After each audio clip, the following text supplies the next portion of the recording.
Ça fait très longtemps qu'on étudie la personnalité.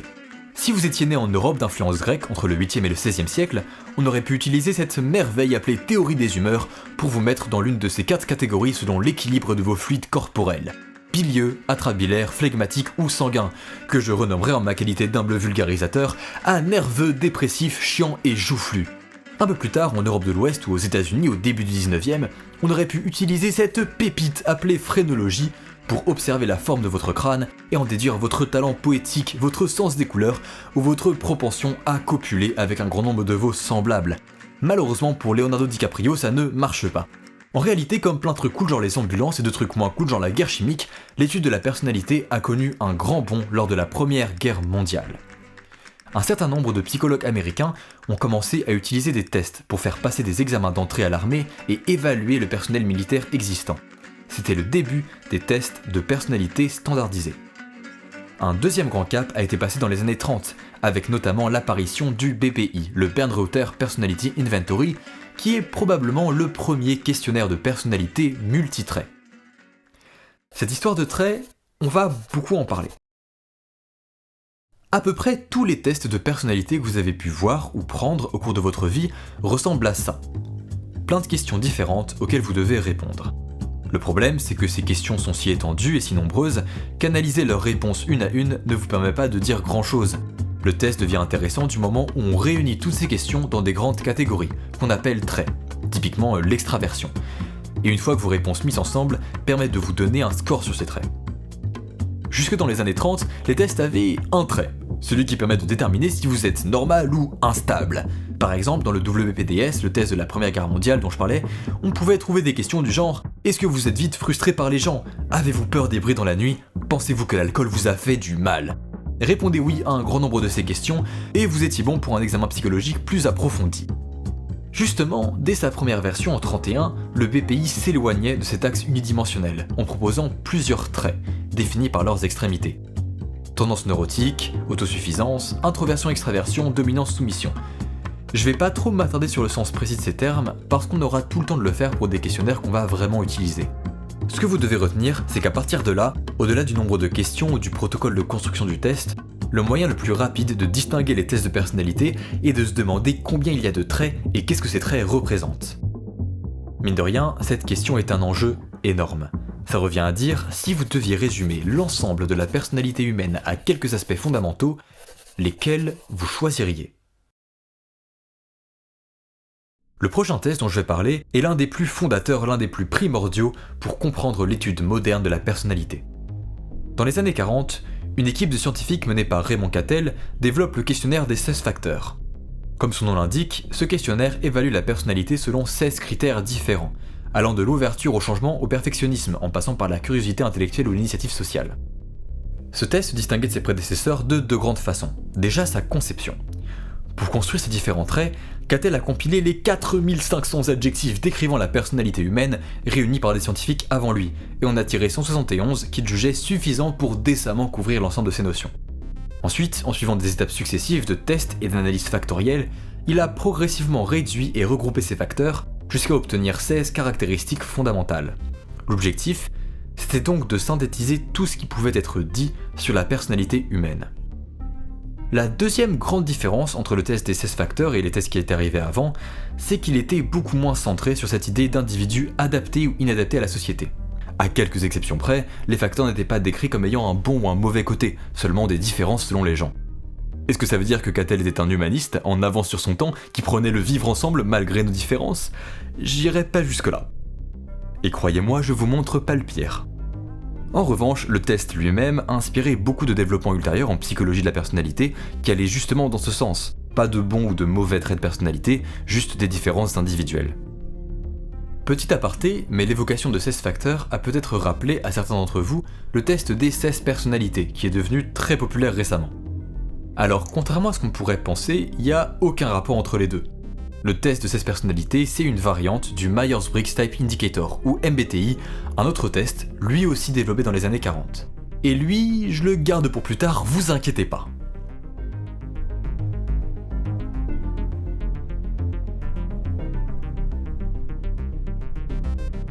Pour en revenir à notre histoire, l'approche méthodologique et les conclusions du test des 16 facteurs ont provoqué des décennies de recherches, de modifications, d'ajouts et de travaux supplémentaires pour analyser au mieux l'interdépendance de ces facteurs. C'est dans les années 80 et 90 que deux chercheurs, Robert McCrae et Paul Costa, formalisent ce qui est probablement le test de personnalité le plus reconnu et utilisé dans la communauté scientifique en psychologie, le test des Big Five. Et c'est de ce test dont on va beaucoup parler. Selon les versions, il a plus ou moins de questions, mais l'objectif c'est toujours d'évaluer une personnalité selon 5 traits distincts. L'idée n'est pas d'avoir ou de ne pas avoir un de ces traits, mais simplement d'être plus ou moins d'un côté ou de l'autre de chaque. Avant de détailler ces 5 traits, gardez à l'esprit que ce sont des tendances très générales, qui viennent d'une volonté de regrouper autant que possible des facteurs. Et donc c'est tout à fait normal de se reconnaître dans certains aspects d'un trait, mais pas tous. 1. L'extraversion. Dans le langage courant, on dit parfois extraversion pour dire à quel point on aime être en groupe ou à quel point on tire son énergie d'être en groupe. Ce qui est un peu à côté de la vérité. L'extraversion, c'est un trait beaucoup plus large, qui représente les différences en sociabilité, d'accord, mais aussi les différences en niveau d'énergie et en assertivité. Les individus extravertis ont tendance à se sentir à l'aise dans des groupes, à être plus spontanés, plus énergiques, et à plus souvent éprouver de l'enthousiasme et de l'optimisme. A l'inverse, un score plus bas en extraversion correspond souvent à un comportement plus timide, plus réservé et plus pessimiste. 2. L'agréabilité ou convivialité, qui décrit les différences de nos attitudes vers les autres. Les hauts scores en agréabilité correspondent à des gens qui éprouvent plus de compassion, d'empathie, mais aussi de confiance envers les autres, tandis que des scores plus bas sont plus méfiants et moins compatissants. Ensuite, la conscienciosité, ce qui est un mot dégueulasse. Ça désigne un mélange d'autodiscipline, d'organisation et de sens du devoir pour remplir ses propres objectifs. A l'inverse, des individus non consciencieux sont plus à l'aise avec le désordre et moins motivés à accomplir des tâches rébarbatives. Puis vient le neuroticisme ou névrosisme, encore des mots hideux, qui désignent en gros l'inverse de la stabilité émotionnelle. Plus un individu a un score élevé, plus il est sujet à l'angoisse, la tristesse ou les sauts d'humeur. Enfin, le dernier trait, c'est l'ouverture à l'expérience. Un trait associé à la curiosité intellectuelle, l'imagination, la créativité et l'intérêt pour l'art, voire la spiritualité. A l'opposé, on trouverait plutôt le conformisme ou une indifférence pour les sujets abstraits et contemplatifs. Ensemble, ces 5 traits forment la base d'énormément d'études de la personnalité en psychologie. En fait, si vous trouvez un article académique qui examine le lien entre à peu près n'importe quoi et la personnalité, vous pouvez être quasiment sûr que le Big Five va revenir à un moment ou à un autre. Maintenant, ça commence à faire très longtemps qu'on n'a pas parlé de musique, et justement, en 2003, une étude de l'université du Texas a fait pas mal de bruit sur le sujet. Les chercheurs, Renfro et Gosling, pas celui-là, ont mesuré les goûts en musique, l'identité sociale et la personnalité d'étudiants pour en tirer des corrélations et voir ce que la musique révélait de la personnalité. D'abord, il a fallu catégoriser les goûts musicaux. Alors ils ont demandé à 1400 étudiants de noter à quel point ils aimaient plus ou moins certains genres et sous-genres musicaux, et ont fait ce qu'on appelle une analyse en composantes principales. J'ai déjà mentionné ça avant, mais comme c'est un procédé assez courant lorsqu'il faut analyser des questionnaires, y compris des tests de personnalité, je vais expliquer à quoi ça sert. Lorsqu'on pose plein de questions dans un questionnaire, il arrive que certaines soient très corrélées. Par exemple, si je vous demande si vous aimez, je sais pas, Highway to Hell de AC/DC, il y a des bonnes chances que vous aimiez aussi Welcome to the Jungle des Guns N' Roses. Et ça marche aussi dans le sens inverse d'ailleurs. Si votre chanson préférée c'est Moon River d'Audrey Hepburn, il y a peu de chances que vous aimez bien ce remix funk brésilienne de Bouchon de Liège de Caris. Je dis pas que c'est impossible. Je dis qu'il y a peu de chances. Ces corrélations, ça veut dire que vos réponses indiquent peut-être des trucs sous-jacents, des tendances plus globales que juste aimer une chanson spécifique. L'analyse en composante principale, ou PCA dans la langue de Rihanna, c'est un moyen mathématique de détecter lorsqu'il y a des trucs sous-jacents, qu'on va appeler composantes principales justement. Une fois qu'on les a trouvées, c'est le travail des chercheurs de comprendre ce que ces composantes signifient. Par exemple, si la majorité des gens qui aiment Highway to Hell aiment aussi Welcome to the Jungle et inversement, la PCA pourra détecter ça, voir que c'est une seule et même tendance, et un chercheur pourra associer ça à juste le fait d'aimer le hard rock en général. Du coup, la question « Est-ce que vous aimez Highway to Hell ?» serait utilisée pour contribuer à un score plus général sur la composante principale hard rock. Une nuance importante de la PCA, c'est que vous choisissez à l'avance combien de facteurs vous voulez détecter.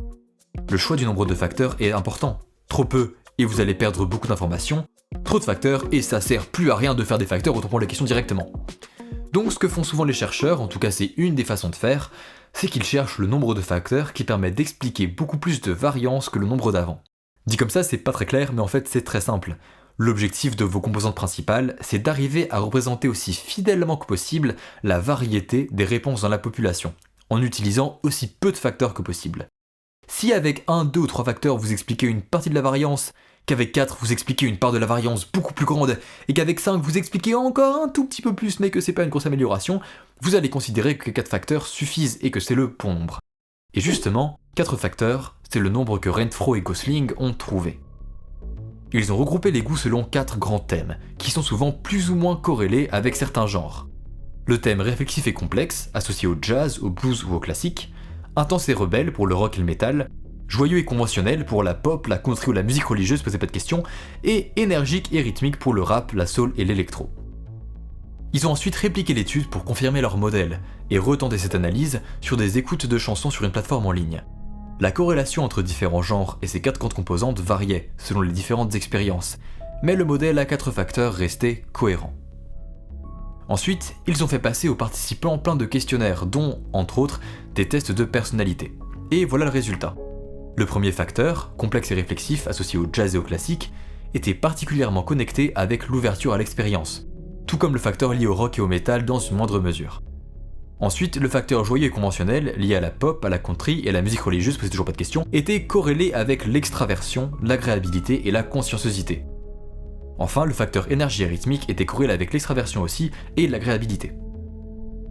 Maintenant, Renfro et Gosling sont pas les seuls à avoir essayé de décomposer les goûts musicaux. 4 ans plus tard, une équipe de chercheurs néerlandais ont tenté leur propre expérience et sont arrivés à des résultats un peu différents. C'est pas si étonnant que ça, vu que les ados néerlandais n'ont pas forcément les mêmes manières d'apprécier la musique que les étudiants texans. Cette fois-ci, les chercheurs ont obtenu les 4 facteurs suivants. Un facteur d'élitisme lié au classique, au jazz et au gospel, un facteur rock pour le rock, le metal et le punk, un facteur urbain lié au rap et au R&B, et un facteur dance lié en gros à la pop du top 50 et la techno. Les corrélations qu'ils ont trouvées étaient pas identiques, mais présentaient des similarités avec celles de 2003. Le facteur rock était lié à une plus faible conscienciosité, mais aussi à une plus grande ouverture, tout comme le facteur élite qui, en revanche, était aussi lié à plus d'agréabilité, mais moins de stabilité émotionnelle, ce qui me fait beaucoup rire. Enfin, les facteurs dance et urbain sont positivement corrélés à l'extraversion, mais seul le premier est corrélé avec l'agréabilité. Je vais pas passer en revue toutes les études du même style, mais sachez qu'il y en a plein d'autres. Certaines créent des nouveaux modèles à facteurs, certaines ajoutent d'autres théories de la personnalité que le Big Five, tandis que d'autres étudient l'applicabilité des modèles existants à des audiences non occidentales, en Inde ou en Malaisie par exemple. Mais on va faire un nouveau bond en avant et arriver dans une étude de 2020. Cette fois-ci, pas de décomposition en facteurs, mais une analyse genre par genre accompagnée de caractéristiques sonores et sociales. J'aime beaucoup cette étude pour 2 raisons. La première, c'est qu'elle a directement été menée sur les écoutes Spotify des participants, ce qui permet d'être particulièrement proche de leurs préférences quotidiennes. La deuxième, regardez-moi ces graphiques. J'ai rien à faire, c'est déjà trop beau. En haut, c'est le trait de personnalité des Big Five qu'on analyse, et en dessous, les genres ou les caractéristiques corrélées. Les traits vers la gauche indiquent une corrélation négative, et les traits vers la droite une corrélation positive. Plus le trait est long, plus la corrélation est forte. Aimer la country et le jazz serait donc en moyenne signe qu'on est plus consciencieux, à l'inverse d'un goût prononcé pour l'emo ou le punk. Tandis qu'à peu près tous les genres, à part la pop et la country, seraient corrélés à l'ouverture à l'expérience. Enfin, être fan de rock et de métal serait plutôt corrélé à l'introversion, et ce serait l'inverse pour les amateurs de musique latino et caribéenne. Je vous encourage à aller voir l'étude par vous-même parce qu'elle est très marrante, mais je vais aussi devoir mettre fin à cette exploration parce qu'il y a quelques trucs dont il faut que je vous parle. Toutes ces études pourraient donner l'impression qu'il suffit de regarder la playlist de quelqu'un pour avoir une assez bonne idée de son caractère. Et c'est pas le cas. Les corrélations dont on parle dans ces études sont fiables, mais fiable ça veut pas dire fort. Pour donner un exemple, voici un graphique qui mesure l'extraversion et le goût pour le blues. Ici c'est quelqu'un qui aime beaucoup le blues et qui est très extraverti. Là c'est quelqu'un qui n'est pas très extraverti et qui n'aime pas du tout le blues. Ensuite je vais rajouter des gens sur ce graphique petit à petit. La force d'une corrélation, c'est une manière de mesurer à quel point l'ensemble des points ressemble à une ligne droite. Genre c'est ça, la corrélation, c'est juste à quel point ça ressemble à une ligne. Par exemple, ça c'est une corrélation de 0,92, ce qui est une corrélation très forte. Si vous prenez un point au hasard, parmi ceux qui aiment beaucoup le blues, vous pouvez être à peu près sûr que cette personne est très extravertie. En revanche, si votre corrélation est faible, genre 0,03, vos points ressemblent pas du tout à une ligne droite et vous pouvez rien dire du tout. Maintenant qu'on sait ce que c'est qu'une corrélation forte ou une corrélation faible, c'est quoi une corrélation fiable ? C'est une corrélation qui a peu de chances d'être due au hasard. Par exemple, si je prends 3 personnes au hasard et que j'obtiens ça, c'est une corrélation très forte, ça ressemble à une ligne, Mais c'est pas une corrélation très fiable. Si ça se trouve, c'est juste du coup du pur hasard et je suis tombé sur ces 3 personnes par chance. Alors que si j'en prends 60 et que ça donne ça, tout de suite les chances que ce soit dû au hasard diminuent beaucoup. Cette corrélation est forte, mais en plus elle est fiable. Là où je veux en venir, c'est que les corrélations qu'on observe dans ces études entre musique et personnalité, comme dans plein de domaines en psychologie d'ailleurs, sont fiables mais faibles. Ça veut dire que ça ressemble plutôt à ça. À l'échelle du groupe entier, il y a une tendance, parmi les gens qui aiment le blues, plus sont extravertis, et parmi ceux qui ne l'aiment pas, on retrouve légèrement plus d'introvertis. Vu le nombre de participants, il y a peu de chances que cette tendance soit due au hasard, la corrélation est donc fiable. En revanche, si vous prenez au hasard une personne qui aime le blues, peut-être que ce sera une personne extravertie, il y a même un tout petit peu plus de chances que ce soit une personne extravertie, mais peut-être aussi que vous tomberez sur une personne pas extravertie du tout. Et c'est là que je veux en venir. Ce genre d'étude permet d'analyser des populations, pas des gens. Donc regardez la playlist de quelqu'un et l'utiliser pour déterminer ses scores sur le Big Five, en fait scientifiquement ça a peu de chances de marcher. Et ça c'est juste un des problèmes. Le deuxième problème, c'est que tout le monde n'est pas convaincu que le Big Five soit un bon prisme pour analyser les préférences musicales. Déjà, utiliser ces grands facteurs pourrait nous faire comprendre des associations moins bien que des facettes plus précises. Analyser le niveau d'énergie, la sociabilité ou l'assertivité directement pourrait être une bien meilleure idée que de juste regarder un truc aussi large que l'extraversion. Ensuite, comme on l'a vu, les résultats sont très dépendants de l'échantillon. L'âge de la population, l'endroit où ils vivent, l'époque à laquelle les questionnaires sont remplis ont énormément d'influence sur les résultats, d'autant plus sur une pratique culturelle aussi dynamique et changeante que les préférences musicales. Et là, on arrive à un problème un peu plus général avec la manière dont nous, le commun des mortels, on interprète la personnalité. Considérer que notre identité, nos pensées, nos actions sont toutes le résultat d'une espèce d'essence interne qu'on appellerait la personnalité qui nous définirait entièrement, c'est risqué. Déjà parce que la personnalité c'est quelque chose qui peut changer au fil des événements d'une vie, mais aussi parce que ça peut nous conduire à sortir de notre analyse plein de trucs très intéressants à étudier comme notre époque, la culture avec laquelle on a grandi ou même notre milieu socio-économique. Les études en psychologie de la personnalité sont pas là pour découvrir notre véritable identité intérieure. Elles sont là pour regarder une des manières dont les êtres humains varient au sein d'une population, et voir si on peut faire des liens entre ça et d'autres trucs. Ça veut pas dire que la personnalité suffit à qualifier quelqu'un, et surtout ça veut pas dire que la personnalité est la seule grille de lecture disponible. Et pour la deuxième fois dans cette vidéo, on va voir une île très inquiétante apparaître au bout de l'horizon. Car quand on parle de culture, d'âge et de milieu socio-économique, on commence à apercevoir l'ombre de la sociologie. Maintenant, juste avant qu'on s'aventure vers ce nouveau domaine, je vais en profiter une deuxième fois pour faire une digression. Ceci est un test de personnalité. Je l'aime beaucoup. Alors évidemment, il n'a aucune validité scientifique. C'est juste une autrice qui a trouvé un moyen de séparer des gens en plusieurs catégories selon leur personnalité, et c'est comme ça que je l'utilise. C'est un moyen de me sentir inclus dans un groupe, par exemple moi je suis Gryffondor, et je peux aussi le faire passer à des proches et comparer les résultats. En plus, ce test a plein d'animations très jolies et des questions auxquelles je trouve qu'il est vraiment intéressant de réfléchir. En revanche, ça me viendrait jamais à l'esprit d'utiliser ce test pour découvrir mon identité profonde, prendre des décisions de vie ou des décisions amoureuses. Pour des trucs aussi importants, s'il me faut un avis extérieur, juste j'en parle à des proches. Et si pour je ne sais quelle raison je voulais consulter des tests psychologiques, au moins j'en prendrais qui soient un minimum fiables scientifiquement. Ce test, c'est juste un truc marrant pour passer le temps et se poser des questions. Vous voyez où je veux en venir ? Sinon, c'est pas grave, vous allez comprendre très vite. Ceci est un test de personnalité. Je l'aime beaucoup. Alors évidemment, il n'a aucune validité scientifique. C'est juste une autrice qui a trouvé un moyen de séparer des gens en plusieurs catégories selon leur personnalité. Et c'est comme ça que je l'utilise. C'est un moyen de me sentir inclus dans un groupe. Par exemple, moi je suis INFJ comme Aragorn et Squeezie. En plus, ce test a plein d'animations très jolies et des questions auxquelles je trouve qu'il est vraiment intéressant de réfléchir. Bon du coup, vu que c'est juste un truc fun, je suis sûr que personne n'aura l'idée de s'en servir pour découvrir son identité profonde, prendre des décisions de vie, des décisions amoureuses, ou je sais pas, recruter des gens dans une entreprise. Ces tests sont pas faits pour être pris au sérieux ou avoir la moindre crédibilité scientifique. Certaines des descriptions vont sonner très vraies. Déjà parce que si vous passez 10 minutes à dire des trucs sur vous, n'importe quel site peut juste vous régurgiter ces trucs et ce sera rarement à côté de la plaque. Et en plus, il n'y a même pas besoin de questions, souvent il suffit de généralités un peu flatteuses pour qu'on se reconnaisse immédiatement. Ça s'appelle l'effet Barnum et c'est très documenté. Ça donne aucune légitimité à aucun de ces tests pour prétendre découvrir qui vous êtes vraiment ou vous dire comment mener votre vie. Il vaut mieux les prendre pour ce que c'est, un moyen de passer le temps et de se poser des questions intéressantes. Maintenant, assez parlé de personnalité, nous sommes attendus.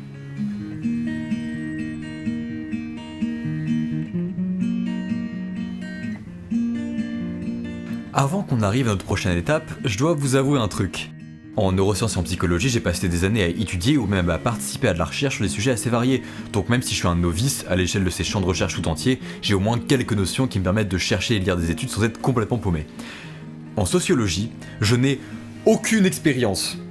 Donc il va se passer deux trucs. Déjà, je vais aborder ce champ de recherche avec énormément de prudence, et en profiter pour vous conseiller d'autres contenus qui en parlent avec beaucoup plus de profondeur. Ensuite, je vais rester juste assez longtemps pour vous parler de quelques grandes idées dans ce domaine, mais le but c'est pas du tout d'être exhaustif, juste de vous montrer que l'angle de la personnalité c'est pas le seul angle qui existe, et qu'il y a plein de grilles de lecture pour analyser un phénomène aussi complexe que le goût musical. La première manière pour analyser la sociologie des goûts musicaux nous vient, comme plein de trucs en sociologie, de Bourdieu. Selon Bourdieu, on acquiert nos goûts à travers deux vecteurs. L'habitus, une manière d'acquérir les codes et les goûts de nos proches, et donc plus largement notre milieu social, sans que ce soit forcément conscient. Ensuite, le dégoût pour les préférences d'autres groupes sociaux que le nôtre. Ainsi, pour Bourdieu, le goût des classes dominantes se caractérise par un attrait pour la musique savante, comme le classique ou l'opéra, et un dégoût pour les musiques plus populaires. C'est la théorie de la légitimité culturelle. Certaines formes d'art, jugées plus abstraites et complexes, sont souvent prisées par les classes dominantes et jugées comme ayant un plus grand intérêt artistique et une plus grande légitimité que les formes plus populaires. Cette théorie, née dans les années 70, est souvent mise en opposition avec une théorie arrivée plus tard dans les années 90, celle de l'omnivorisme culturel.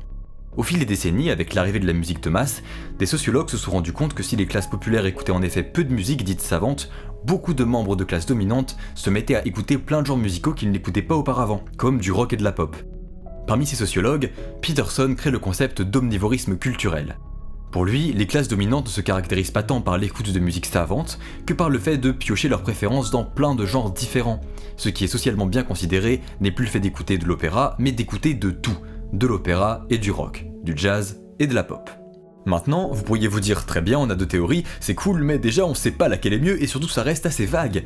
Dire que les riches des années 70 écoutaient du classique et qu'au cours des dernières décennies c'est devenu bien vu d'écouter plein de genres musicaux, bah c'est pas des informations de fou, enfin on savait déjà. Avec la personnalité, on pouvait, je sais pas, comparer la stabilité émotionnelle des fans de K-pop et des jazzmen, c'était quand même nettement plus fun. Donc peut-être que la grille sociologique elle dit pas grand chose. Pauvre naïf. Au cours des décennies qui ont suivi, beaucoup d'études ont été menées sur les goûts musicaux, avec comme objectif de comprendre comment ces deux théories interagissaient, et si l'une l'emportait sur l'autre. On s'est surtout rendu compte que les deux avaient du vrai, mais qu'on les retrouvait dans des aspects plus nuancés et plus précis. Et justement, cette étude sur les goûts musicaux des jeunes en France au milieu des années 2010 est extrêmement précise. D'abord, elle classe les goûts musicaux en trois grands pôles. Déjà la musique festive, pour les occasions en groupe, souvent découvertes via la radio ou la télé, et qui marque plus des occasions particulières, genre des fêtes, que des goûts spécifiques. Un exemple serait Avicii, et oui, on voit bien que l'étude était faite en 2014. Ensuite, la musique générationnelle, des artistes si consensuels au sein d'une même génération qu'ils y font presque l'unanimité sans grande différence selon les genres ou le milieu social. À cette période, un Stromae pourrait rentrer là-dedans. Enfin, et ça devient intéressant, la musique distinctive. Celle qui n'est pas partagée par une génération ou une occasion commune, mais qui signale bien des sous-groupes d'individus, des préférences personnelles, et peut souvent être retracée au genre et au milieu socio-économique. Déjà, tous les genres musicaux ne sont pas populaires partout. Si le rock semble avoir la même popularité chez les jeunes femmes et les jeunes hommes, c'est pas le cas de l'électro, de la techno ou du rap, écouté plus souvent chez les seconds, ou de la pop et de la chanson française, écoutée plus souvent chez les premières. En regardant de plus près, les chercheurs sont même parvenus à établir quels artistes avaient un public particulièrement genré. Chez les jeunes femmes, le podium revenait à One Direction, Beyoncé et Rihanna, tandis que chez les jeunes hommes, c'était Eminem, Booba et Bob Marley. Ensuite, les chercheurs sont allés regarder du côté du milieu socio-économique, et là aussi, on retrouvait des tendances. Chez les jeunes femmes, le R&B était plutôt associé au milieu ouvrier, le rock et la pop avec un père cadre d'entreprise. En revanche, la préférence pour le rap chez les garçons était plutôt typique de milieu ouvrier. En plus de ces observations spécifiques au genre de musique, les chercheurs ont fait quelques découvertes. Déjà que plus le diplôme du père était élevé, plus les jeunes écoutaient de la musique en anglais, que ce soit de la pop ou du rap américain, tandis que les milieux populaires écoutaient proportionnellement plus de musique aux paroles en français. Ensuite, les goûts musicaux étaient beaucoup plus socialement polarisés chez les jeunes hommes que chez les jeunes femmes. Ces résultats se confirment quand on regarde quels artistes sont les plus marqués socialement. Sur le podium des artistes qui sont proportionnellement le plus écoutés par les jeunes dont la mère a un niveau de diplôme élevé, on retrouve les Red Hot Chili Peppers, les Beatles et Green Day. A l'inverse, Maître Gims, Jul et Caris étaient les marqueurs les plus clairs de classe populaire. Sur ces 6 artistes, 5 sont plus écoutés par les jeunes hommes. Maintenant, les théories. Entre l'hypothèse de la culture légitime et celle de l'omnivorisme culturel, qui a raison? Et bah justement les deux. Déjà, pour le côté omnivorisme, on retrouve chez les jeunes de classe supérieure une tendance à chercher des artistes rares, underground, à découvrir des morceaux principalement par recommandation d'amis ou de proches, et à s'orienter plus facilement vers des genres vus comme de niche. Et en même temps, on observe toujours un phénomène de légitimité culturelle. Les genres de musique les plus récents ou les plus associés au milieu populaire sont aussi moins plébiscités par les classes supérieures. Enfin, les chercheurs notent un phénomène qui tend à confirmer la thèse de Bourdieu. Au fur et à mesure que les genres originellement populaires comme le rock commencent à faire l'unanimité dans toutes les classes sociales, la distinction se déplace progressivement à l'intérieur même des genres. La différence entre milieux se voit donc de moins en moins à quel genre de musique les gens écoutent, mais à quels artistes ou quels sous-genres ils apprécient au sein même de ce genre. Un truc qui m'intéresserait mais sur lequel j'ai pas encore trouvé d'études, serait une sociologie des goûts musicaux au sein du rap français aujourd'hui. Le genre s'est beaucoup gentrifié ces 10 dernières années, plein de monde en écoute, et en retour il y a un ressenti assez courant dans le milieu du rap depuis un petit moment maintenant qui est que les publics sont de plus en plus séparés, et qu'il y a de moins en moins de points communs entre, un auditeur de Luther et un fan de Kershak. Donc si des gens trouvent ou mènent en ce moment une étude là-dessus pour essayer d'y voir plus clair, ça me ferait très plaisir de garder ça. Bon, la conclusion de toute cette histoire, c'est que nos goûts musicaux disent des choses de ce que nous sommes. La personnalité est un moyen d'analyser ces différences, le milieu social en est un autre, et d'ailleurs les deux sont connectés, donc on a probablement intérêt à regarder tous les facteurs à la fois comme faisant partie d'un tout. En revanche, il est toujours important de se souvenir que ces études, qu'elles soient sociologiques ou psychologiques, sont avant tout des observations faites sur des populations entières. Elles n'ont ni vocation à nous décrire vous et moi en tant qu'individus spécifiques, ni à dire aux gens ce qu'ils devraient écouter. La musique c'est trop bien, donc venez on écoute tous ensemble. Bon, c'est bien comme conclusion ça. Pas toujours essayer de hiérarchiser des trucs, dire que cette personne est mieux que telle personne. C'est quoi le sujet suivant d'ailleurs ?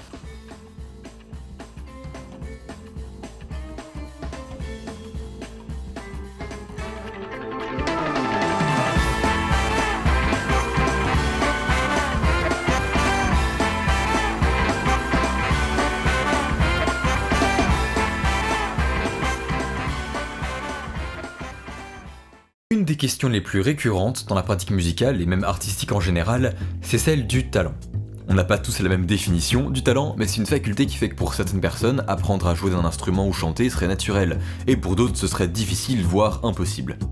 Et lorsque des gens qui font pas de musique, et très souvent des adultes en parlent, on entend souvent c'est pas pour moi, j'ai pas de talent là-dedans, j'ai essayé le piano une fois et j'étais nul, avec un ton général de faire de la musique, c'est pour certaines personnes, et pas d'autres, et je fais partie des autres. Et ça, c'est un peu triste, mais c'est aussi hyper intéressant pour notre sujet, et pour deux raisons.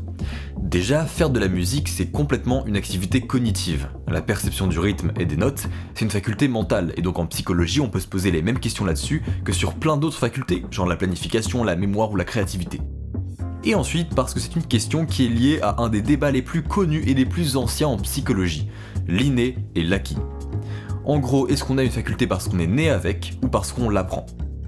J'ai utilisé le mot naturel pour parler du talent et c'est pas un hasard, le talent c'est souvent compris comme un truc inné. Évidemment qu'en travaillant on pourra le raffiner, l'améliorer, mais il faudrait quand même ce truc en nous au départ.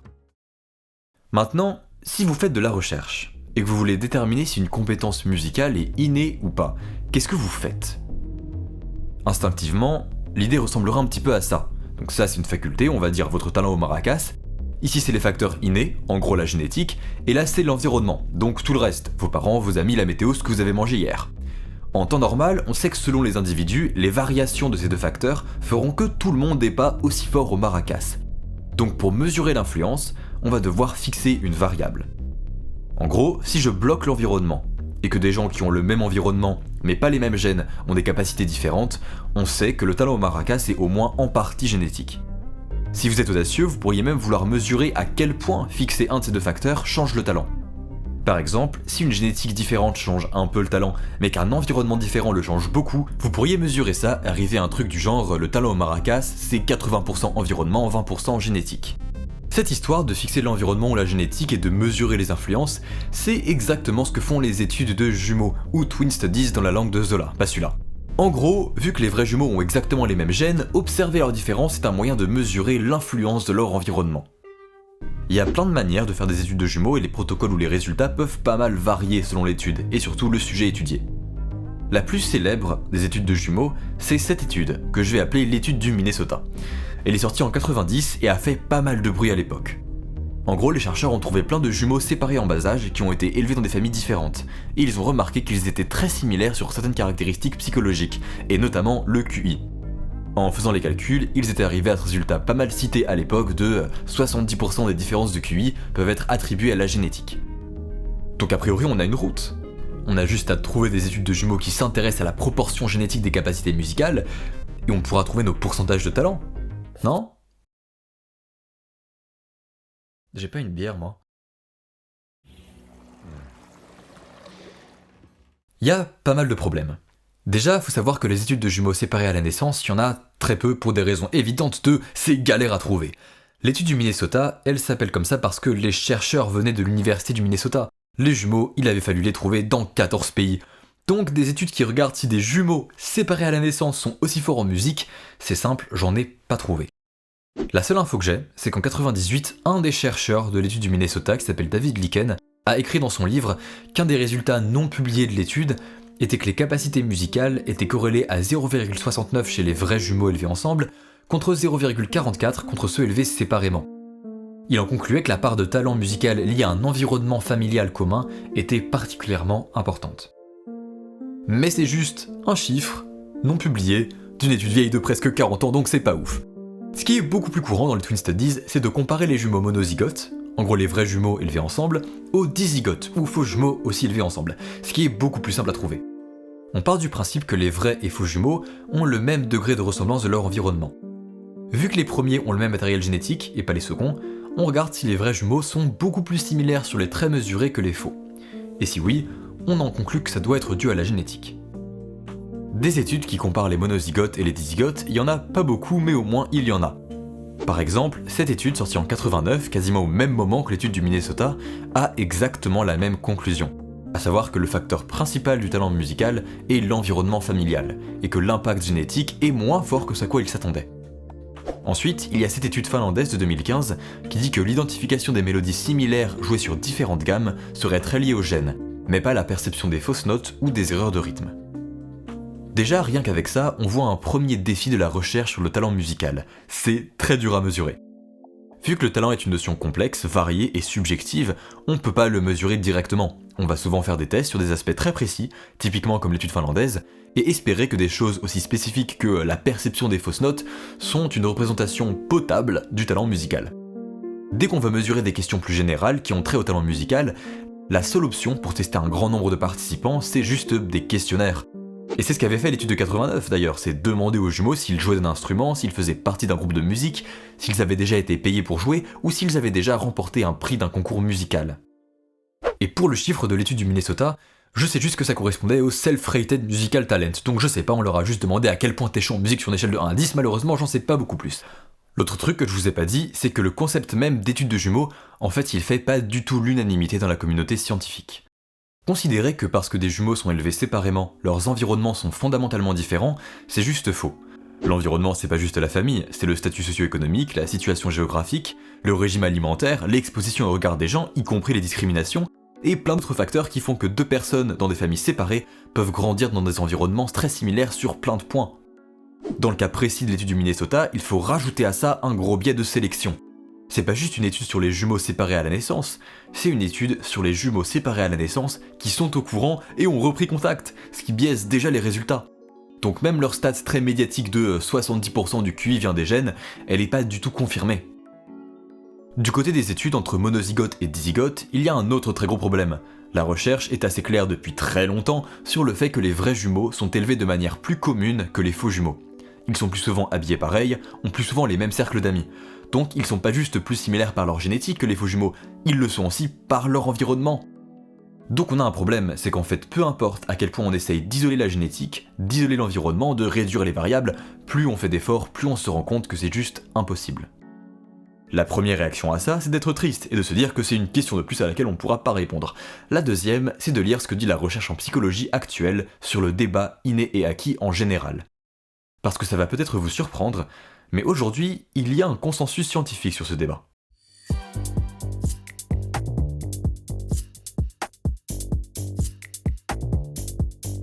si vous lisez à peu près n'importe quel article de recherche actuel qui porte sur la question de l'inné ou de l'acquis ou qui en parle, tout le monde va conclure à peu près la même chose.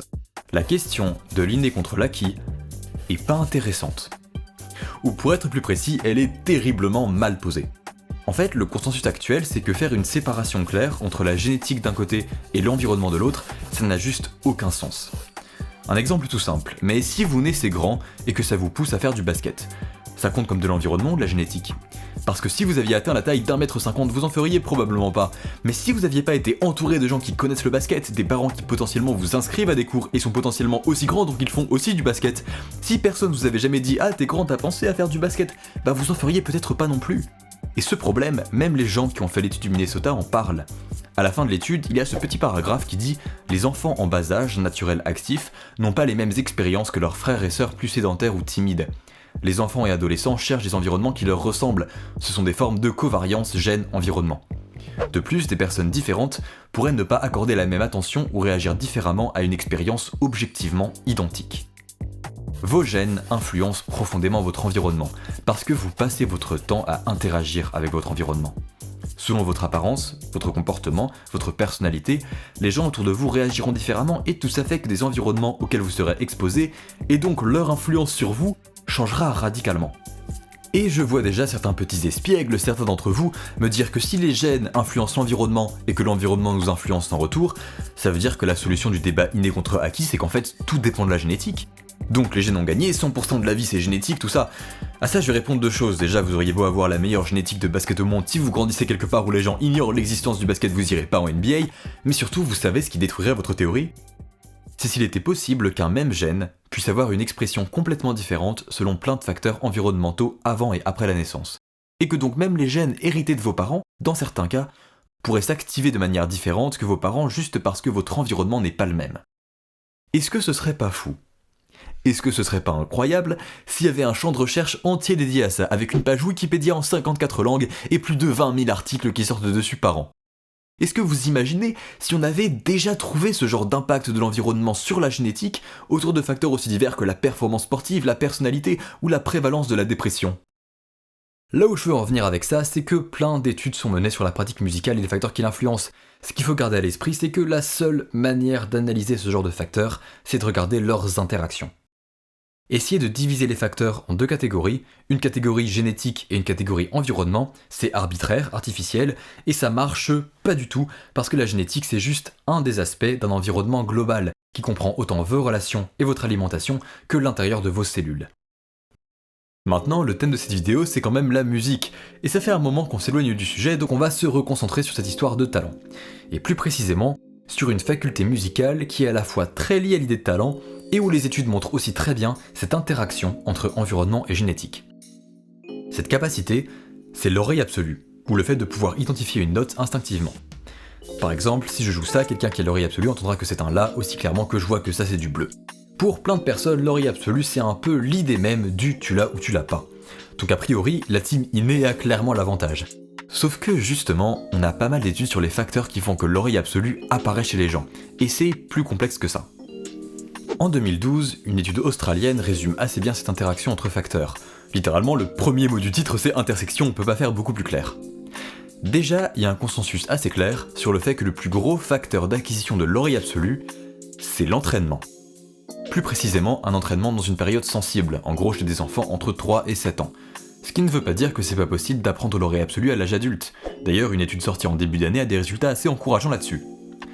Un autre aspect important, c'est le fait d'avoir d'autres membres de la famille qui ont l'oreille absolue. Ici, difficile de savoir à quel point on peut attribuer ça à la génétique, mais déjà à l'époque, une étude avait trouvé certains gènes qui corrèlent plutôt bien avec l'acquisition de l'oreille absolue, notamment un gène sur le chromosome 8 chez les sujets d'ascendance européenne. Un troisième facteur sur lequel cette étude se concentre, c'est le type d'éducation musicale. Je vais pas rentrer dans les détails, mais ça a un rapport avec quel type de solfège on apprend. Et en fait, ça dépend même de l'instrument sur lequel on a appris à jouer. Le piano, qui a un accordage fixe et très stable, serait plus corrélé à l'acquisition de l'oreille absolue que le violon par exemple. En gros, plein de facteurs qui interagissent, et où les combinaisons sont aussi signifiantes que les facteurs pris indépendamment. Les chercheurs résument ça à la fin de l'article en disant « Aucun facteur seul n'est nécessaire ou suffisant pour l'expression de l'oreille absolue ». C'est surtout des combinaisons de facteurs qui ressortent, avec des musiciens qui ont l'oreille absolue recoupant souvent 2 ou 3 facteurs, alors qu'aucun musicien qui ne l'a pas n'avait les 3 combinés. Pour l'anecdote, il y a un autre aspect de l'oreille absolue qui a fait pas mal parler. C'est que sa fréquence chez les musiciens ou étudiants en musique est genre beaucoup plus forte en Asie de l'Est que chez les occidentaux, en Europe ou en Amérique. Quelques scientifiques avaient eu la théorie que c'était dû au fait que le mandarin, le cantonais ou le vietnamien sont des langues tonales, où le sens d'un mot dépend de son intonation, et donc des notes entre syllabes. L'idée, c'était qu'apprendre une langue tonale créerait une sensibilité à la hauteur de note qui aiderait pour l'oreille absolue. C'était une jolie théorie, d'autant plus qu'on sait que les musiciens sont en général un peu meilleurs que le reste de la population pour différencier des tons dans une langue qu'ils ne parlent pas. Ensuite, on s'est rendu compte que les musiciens japonais et coréens avaient aussi des taux d'oreille absolus bien plus élevés que les caucasiens, alors que le japonais et le coréen, c'est pas des langues tonales. Et du coup, maintenant, on sait que cette théorie n'est pas suffisante. Peut-être que d'autres facteurs génétiques rentrent en jeu. Peut-être que les différences dans l'éducation musicale en Amérique ou en Europe et en Asie de l'Est rentrent en jeu. De toute façon, maintenant, vous connaissez l'histoire. C'est des combinaisons et des intersections. On a parlé de pas mal de choses, donc on va faire un résumé. Déjà, le talent en musique c'est subjectif et complexe, on peut pas le mesurer. En revanche, on peut mesurer des aspects précis d'aptitude musicale, comme l'oreille relative ou l'oreille absolue. Ensuite, pour la musique, comme pour à peu près tout en psychologie, essayer de faire une distinction entre inné et acquis, ou génétique et environnement, ça sert à rien, de toute façon il y a tellement d'influence entre les deux que cette séparation est artificielle. Le débat inné contre acquis, c'est un débat théorique, dès qu'on s'intéresse vraiment au sujet et à des facteurs précis, ça sert très vite plus à rien. Enfin, le facteur qu'on retrouve le plus souvent quand on part à la recherche du talent musical, c'est la quantité d'entraînement. Et encore une fois, c'est un facteur parmi plein d'autres, qui prend tout son sens quand justement on regarde les combinaisons de ces facteurs. En revanche, au milieu des incertitudes sur le talent, la génétique et les aptitudes, il y a quelques trucs dont on est sûr, et qui vont nous permettre de démolir certains mythes.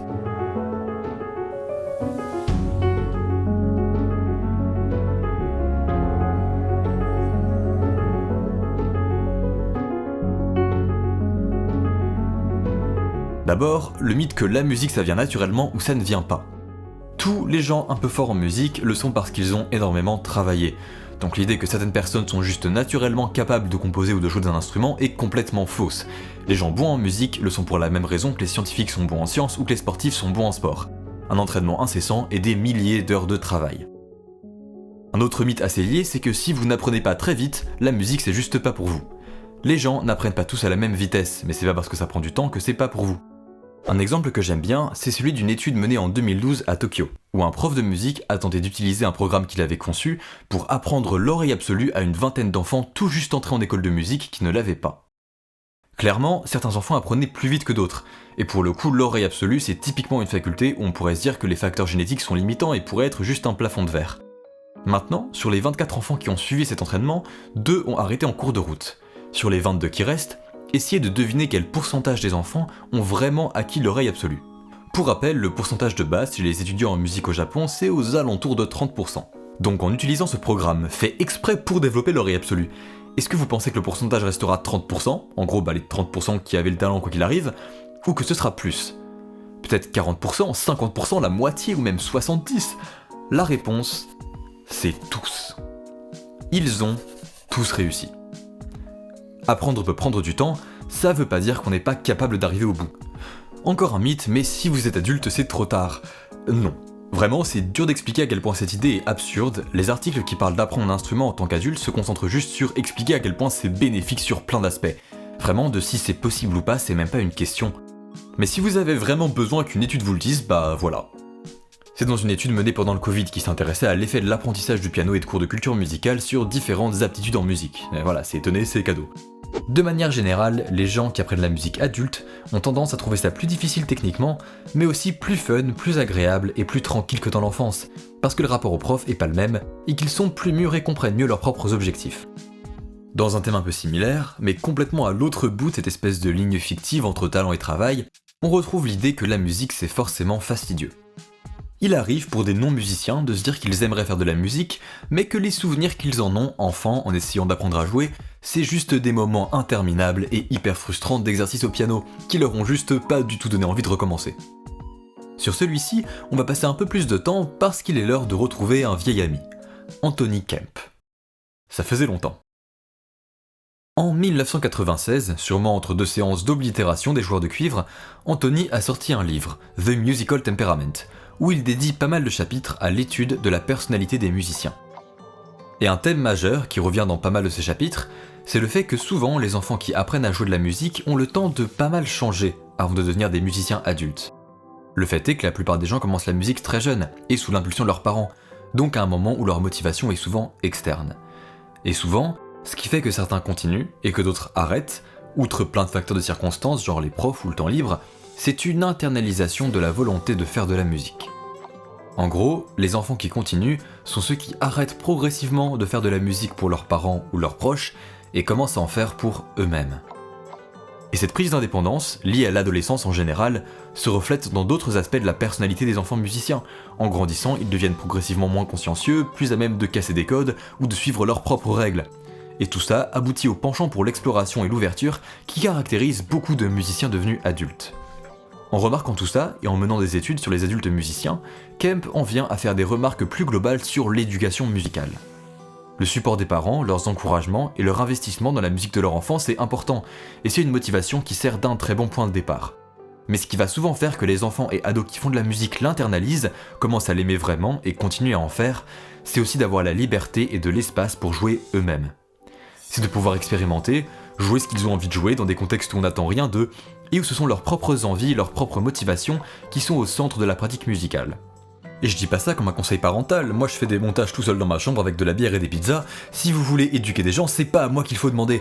Je dis ça pour que les jeunes adultes, ou moins jeunes adultes non musiciens, se rendent compte qu'ils ont un énorme avantage qui les différencie de eux gamins. En tant qu'adulte, vous connaissez mieux vos propres objectifs, vos propres envies et vos propres façons d'apprendre. Et le fait d'être motivé par vous-même, ça vous met déjà au moment du chemin où plein de gens qui ont commencé la musique très jeunes, dont moi, ont commencé à adorer la musique. Et pour illustrer ça, j'ai une anecdote. Vers 11-12 ans, mon prof de guitare me faisait travailler au métronome. C'est le truc qui fait bip boum bip là pour jouer dans les temps. Je détestais ça. Le son était horrible, j'arrivais pas à me concentrer dessus, et ça me gâchait tellement le plaisir de jouer que je le mettais jamais quand j'étais seul. Et du coup en rythme j'étais nul. Puis quelques années plus tard, quelque chose a changé. J'ai commencé à faire du métal. Et déjà le métal c'est trop bien, mais surtout maintenant il y avait l'enjeu d'arriver à refaire un solo de guitare aussi vite que dans le morceau de base. Donc pour apprendre le solo, mon prof me faisait commencer au métronome lentement. Et chaque jour, j'augmentais le tempo un peu plus, jusqu'à pouvoir le faire sans erreur par-dessus le morceau. Et réussir un solo à 125 BPM alors qu'on galérait à 80 2 semaines plus tôt, c'est trop bien. C'est aussi l'époque où j'ai commencé à jouer en groupe. Et quand tu joues en groupe, savoir tenir un tempo sans devoir y penser, c'est ce qui te permet de t'amuser et d'improviser. Donc d'un coup, ce truc qui était insupportable quand je le faisais par devoir est devenu naturel, juste parce que j'avais plein de très bonnes raisons de le faire. Mais on touche doucement à la fin de la vidéo, et la question de départ c'était s'il fallait du talent pour jouer de la musique. Bah pas vraiment. Il faut aimer ça, et assez aimer ça pour en faire beaucoup, mais c'est tout. Le reste c'est du taf, et les interactions de plein de facteurs plus ou moins extérieurs, plus ou moins génétiques, feront juste que des personnes ne seront pas forcément exposées aux mêmes défis et n'auront pas la même façon de les surmonter. Ça n'empêche pas que la musique c'est pour tout le monde. Donc si vous n'êtes pas musicien et que la seule chose qui vous en empêche c'est la croyance en votre manque de talent, suivez ces sages paroles d'Anthony. Si enfant vous avez arrêté la musique parce que vous avez essayé le piano et que vous étiez nul, peut-être que le problème c'était pas la musique, c'était le piano.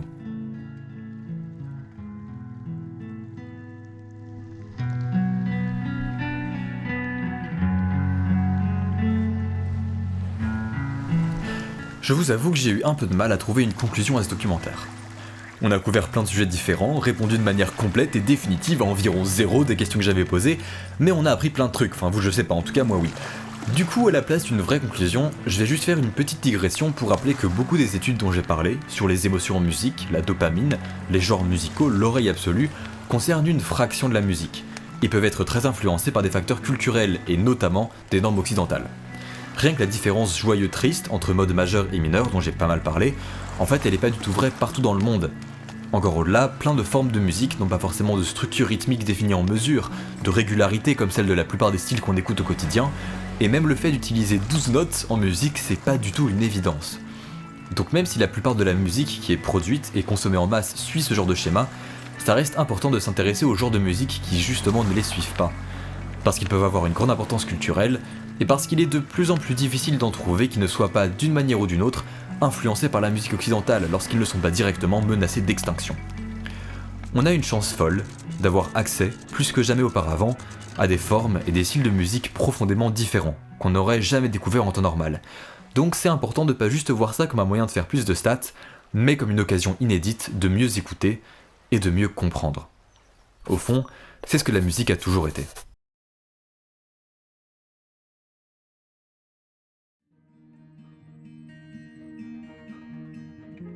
Merci beaucoup d'avoir regardé cette vidéo. D'ailleurs, c'est peut-être 2 vidéos, je sais pas encore si je vais la couper en 2 à l'heure où j'enregistre. C'est un gros projet et c'est la première fois que je fais un truc du genre. Donc vraiment, si vous avez des avis ou des critiques, que ce soit positifs ou négatifs d'ailleurs, vraiment n'hésitez pas. Les sources sont toutes en description. Il y a plein de sources et plein d'études dont j'ai pas pu parler, ou pas du tout avec autant de détails que je voudrais. Donc vraiment, n'hésitez pas à y faire un tour, il y a plein de trucs à découvrir assez marrants. D'ailleurs, j'en profite, mais si jamais il y a des spécialistes qui passent par là et qui voient que j'ai raconté n'importe quoi sur un sujet, s'il vous plaît, dites-le moi et ramenez vos sources, comme ça moi je peux faire des modifs, je peux épingler des trucs. Je sais pas encore comment je vais faire ça.